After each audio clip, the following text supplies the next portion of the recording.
Commander June opened her eyes slowly. Cold air touched her skin. The last thing she remembered was entering the sleep pod on Earth. Now strange red lights blinked above her. "Hello, Commander," said a calm voice. It was Aria, the ship's computer. "You have been asleep for 327 years. June sat up quickly.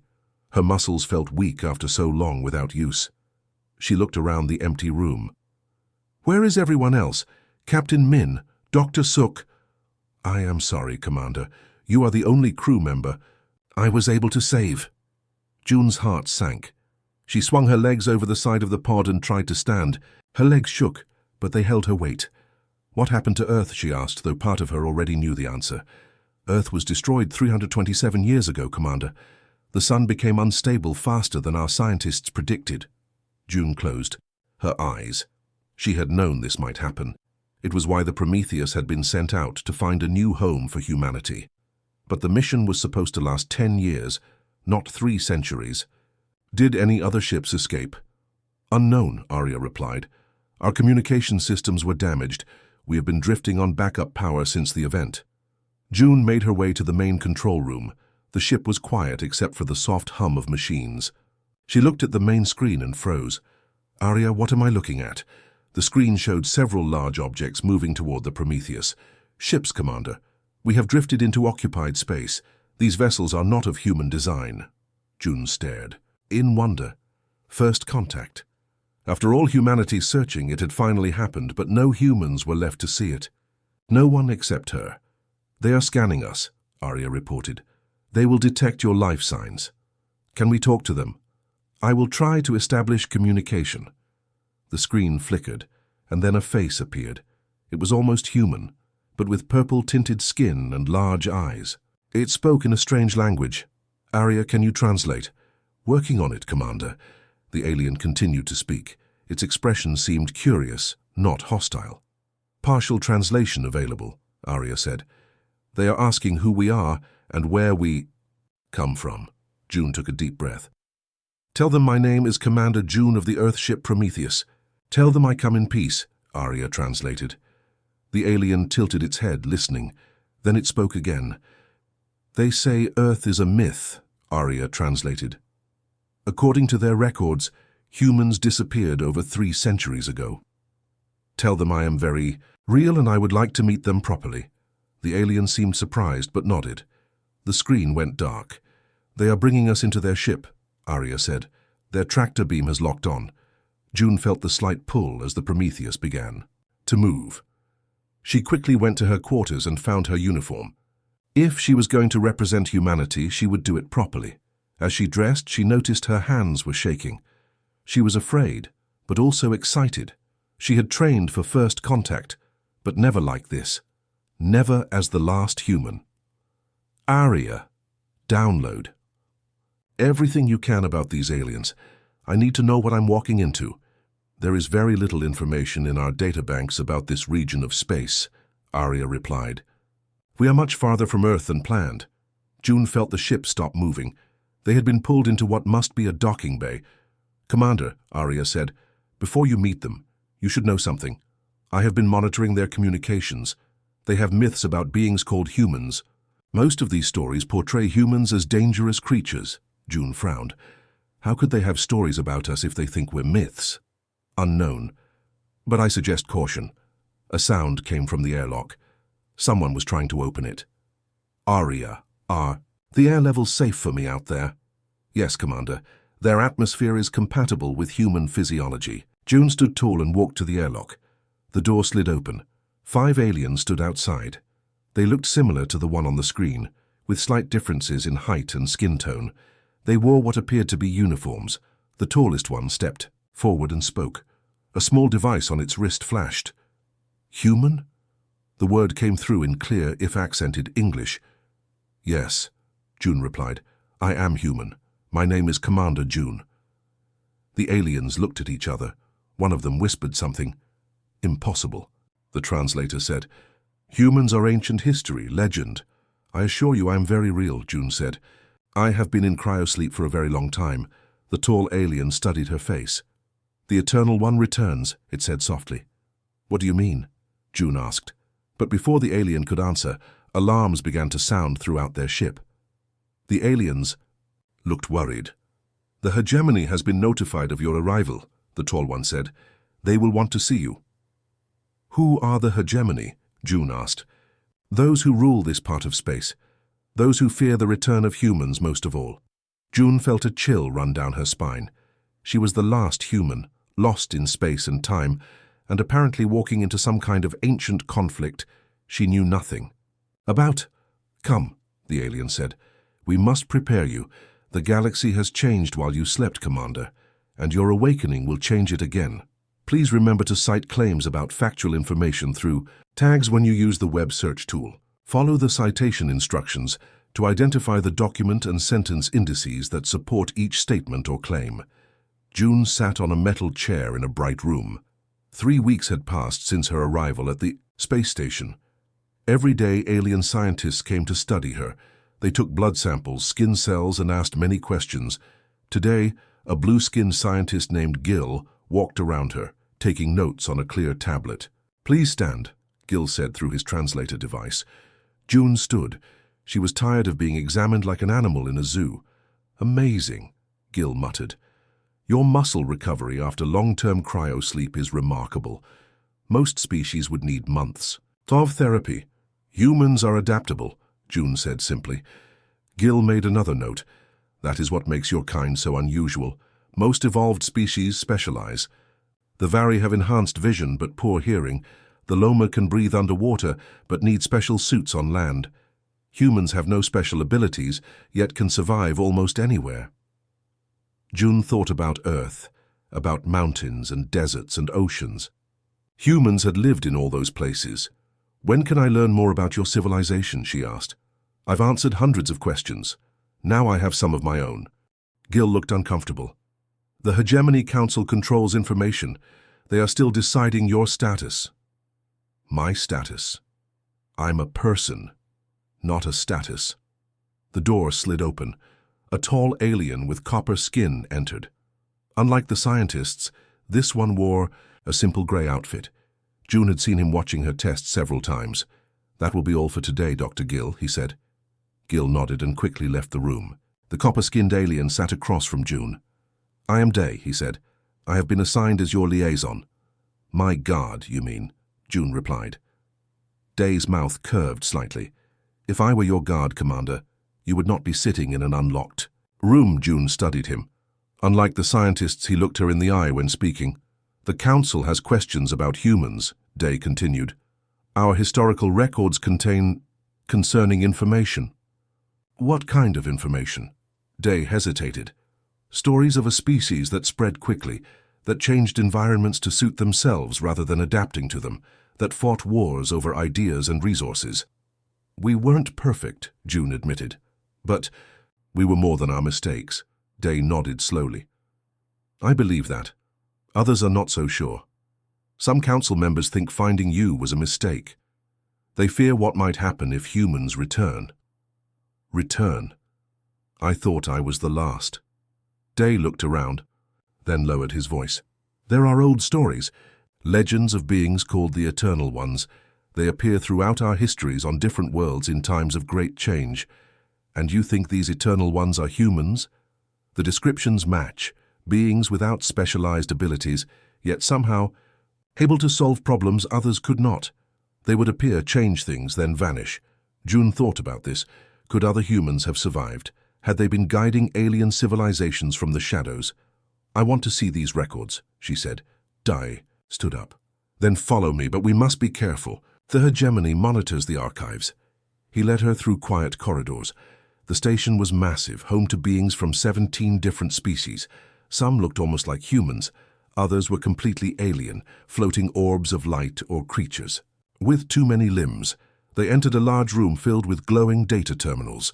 "These contain the collected knowledge of the Federation," Day explained. "I have access because of my position, but we cannot stay long." He activated a terminal and began searching.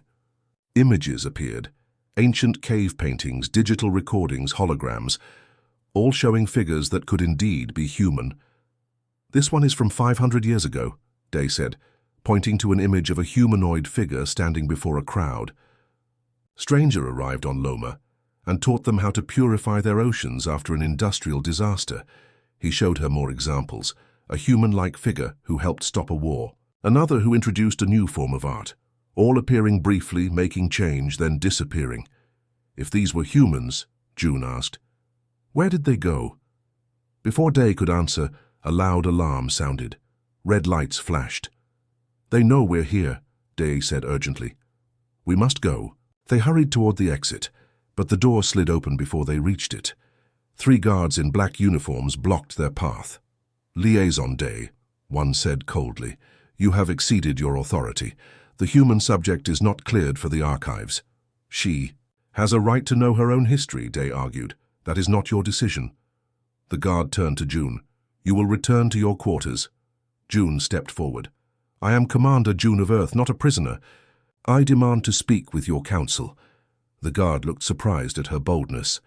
The council does not take demands from specimens. Then perhaps they should start, June replied, because if these records are correct, my people have been influencing your history for centuries, and I want to know why. The guards exchanged nervous glances. Finally, the leader spoke into a communication device. Inform the council. The human knows about the Eternal Ones. She requests an audience. As they were escorted away, Dai whispered to June, Be careful what you ask for, Commander. The council fears few things more than the return of the Eternal Ones. Why? June asked. Because the legends all end the same way. The Eternal Ones appear before great change, sometimes helpful, sometimes destructive, and the legends say when the last Eternal One returns, it will mean the end of everything we know. June stood before the Hegemony Council. 7 aliens sat at a high table looking down at her. They wore formal robes with gold symbols showing their rank. The room was large and cold, with guards at every door. In the 2 months since her arrival, June had learned much about the Federation. 17 species lived together under hegemony rule. Some joined freely, others were conquered. Peace existed, but it was a tense peace. Commander June, said the council leader, a tall being named Ryu with gray skin and 4 arms. You requested this meeting. Speak. June took a deep breath. Thank you for seeing me. I have questions about humans in your historical records. Ryu's eyes narrowed. Those records are classified. Yet they exist, June replied. I've seen references to beings called Eternal Ones who match human descriptions. I want to know what happened to my people. The council members looked at each other. One leaned over and whispered to Ryu. Your request is denied, Ryu said finally. This meeting is over. June felt anger rising inside her. I have cooperated with your tests for months. You've taken my blood, scanned my brain, questioned me for hours. I deserve answers. You deserve nothing, a different council member said harshly. Your kind nearly destroyed the galaxy once. We will not risk that again. The room fell silent.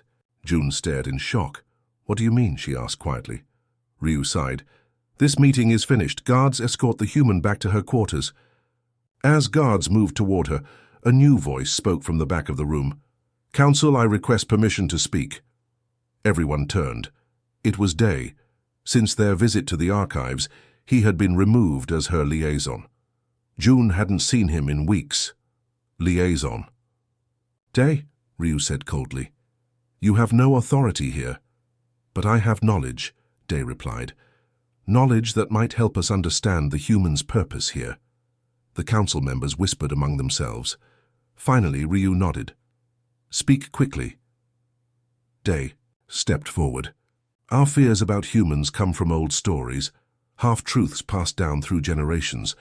But my research suggests these stories were changed over time, made more frightening than the truth. He activated a small device. A hologram appeared, showing star maps and ancient text. The original records, before the hegemony edited them, tell a different story. Humans didn't try to destroy the galaxy. They tried to save it. The council leader stood angrily. This is forbidden information. It is the truth, Day insisted. The Eternal Ones were humans who stayed behind when the rest of their species left our galaxy. They guided developing civilizations, helped them avoid mistakes, then disappeared when their work was done. June listened in amazement. Her people had survived after all. If this is true, she asked, where did the rest of humanity go? Day turned to her. That's what I've been trying to find out.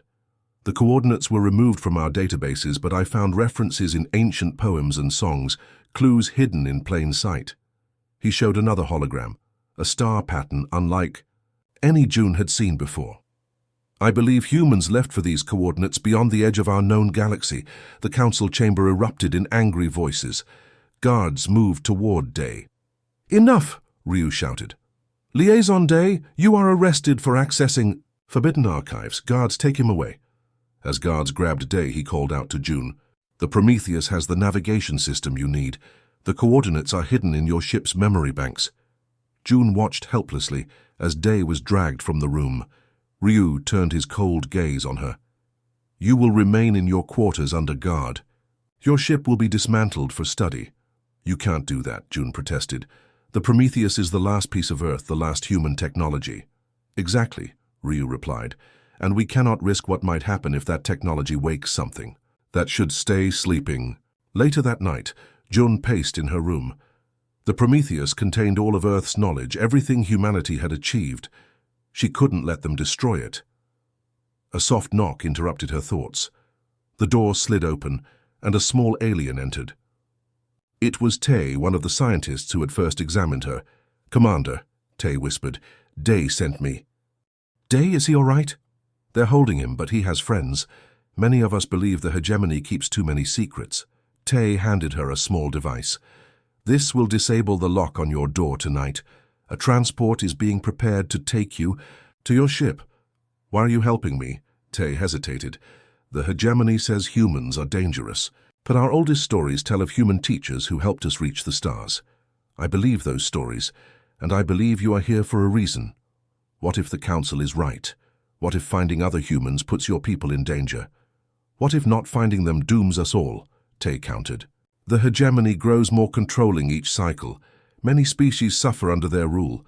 Our worlds are dying. We need change. And you think humans can help? I think the Eternal Ones always appeared when they were needed most. And now, you are. Here? June looked at the small device in her hand. It was her chance to find her people, to discover the truth about humanity's fate. The guards change at midnight, Tay said. Be ready.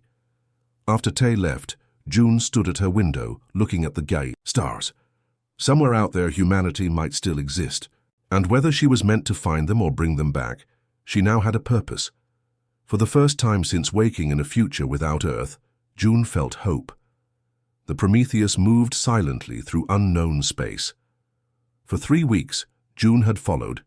The coordinates she had found hidden in the ship's memory. Each day took her further from the Federation and deeper into mystery. Day sat beside her in the co-pilot seat. He looked tired but determined. Their escape from the space station had been dangerous. Guards had chased them, weapons firing, but friends had helped. Scientists who believed the hegemony was wrong about humans. Engineers who disabled security. Systems at just the right moment. Are you sure about these coordinates? Day asked, looking at the empty space ahead of them. Area confirmed them, June replied. They were buried deep in the ship's core programming. Someone wanted to make sure they wouldn't be lost. But there's nothing here, Day said, gesturing at the view screen. Just blackness and distant stars. June checked the navigation system again. We're in the right place. I don't understand. Suddenly, Arya's voice came over the speakers.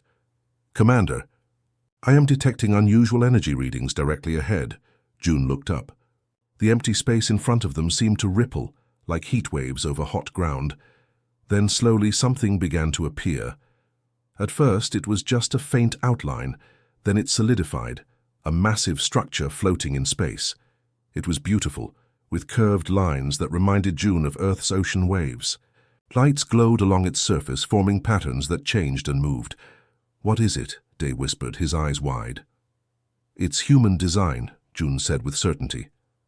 I recognize elements from Earth architecture, but evolved, advanced. The structure was enormous, bigger than the Federation's largest space station. As they watched, a small opening appeared in its side. "We are being scanned," Arya reported. "A signal is being transmitted."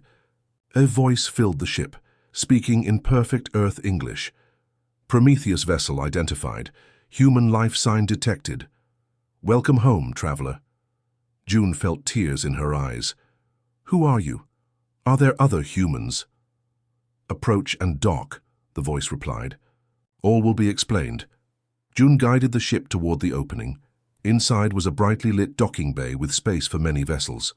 The Prometheus settled gently onto the landing pad. "Are you sure about this?" Day asked nervously. June nodded.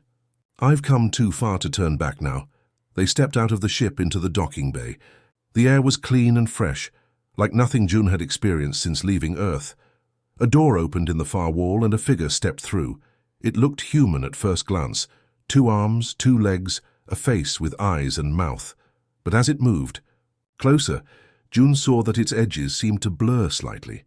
Sometimes solid, sometimes almost transparent, like a hologram that couldn't quite decide what it wanted to be. "Hello, Commander June," the figure said. "My name is Quan. Welcome to Haven."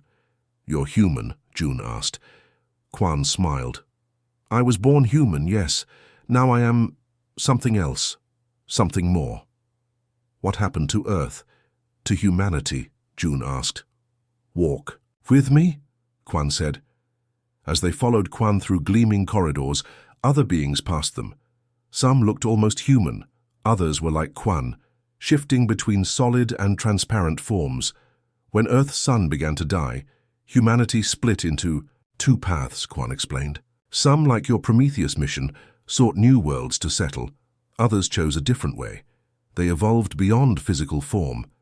They entered a vast room with walls that seemed made of living light.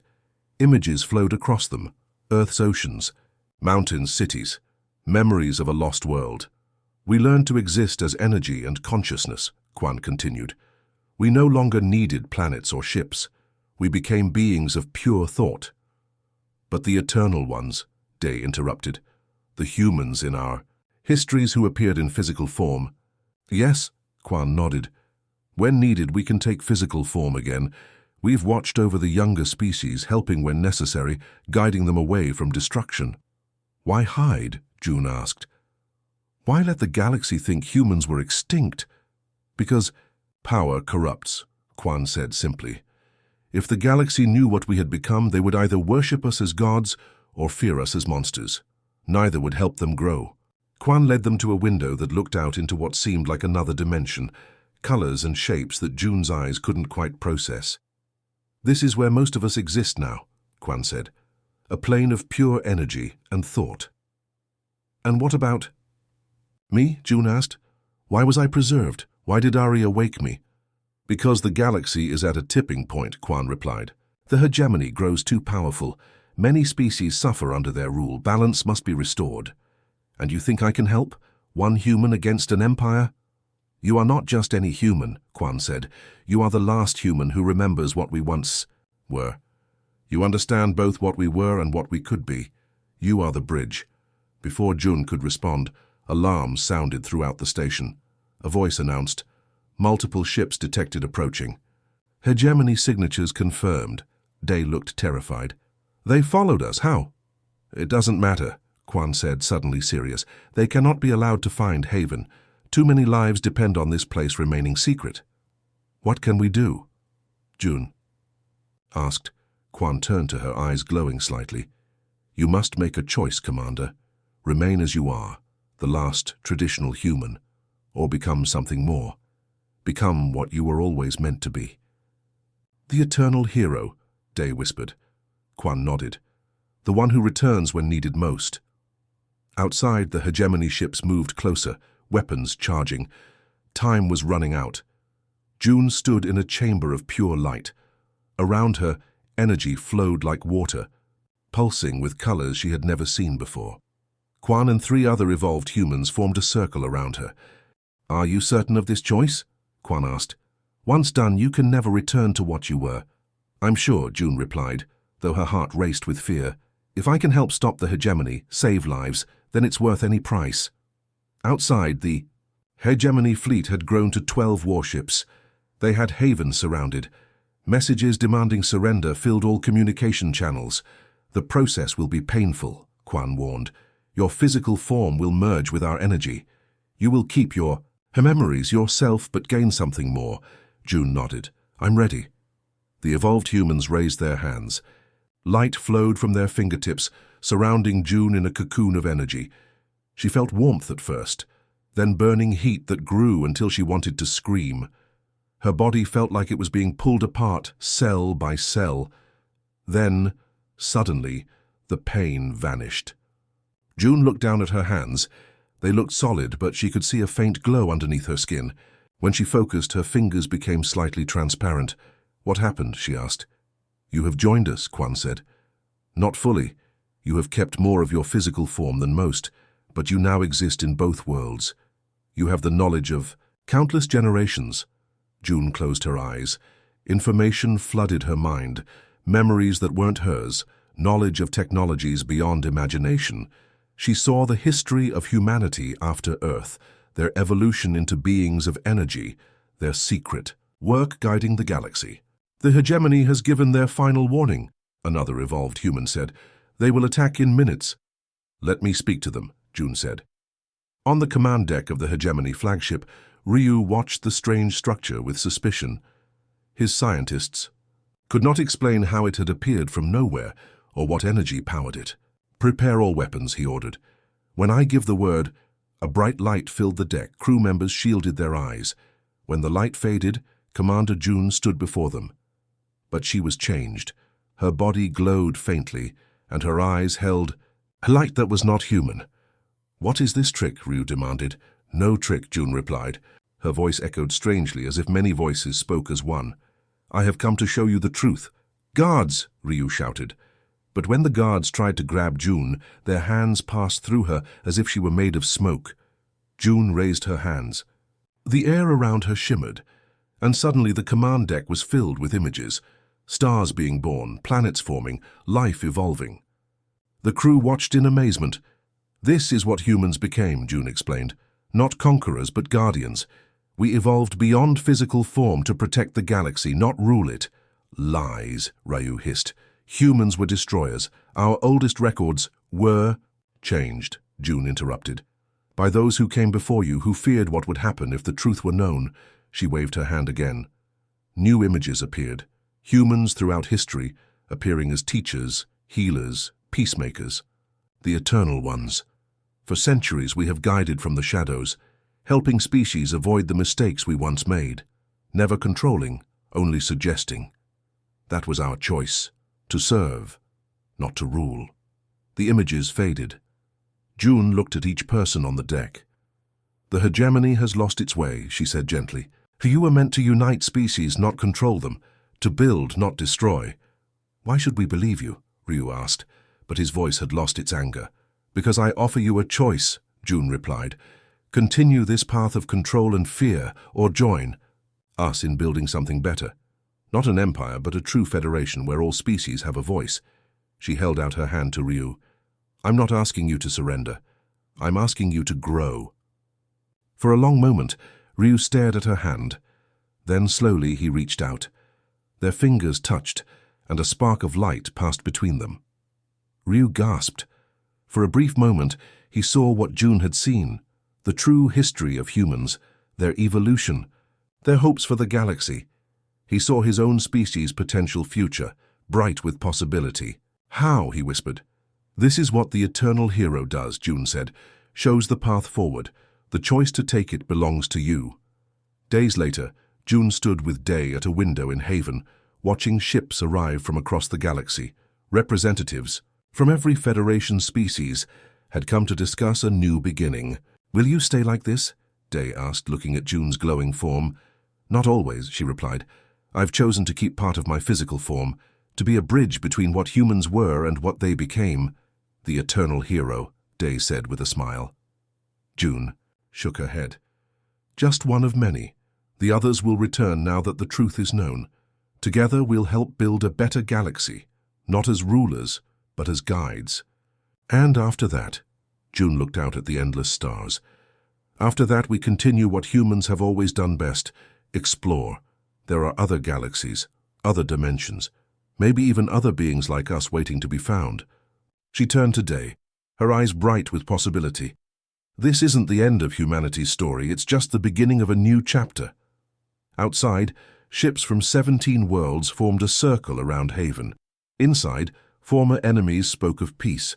And throughout the galaxy, other eternal ones began to reveal themselves, ready to guide but never control, to teach but never command. The age of secrets was over. The age of understanding had begun.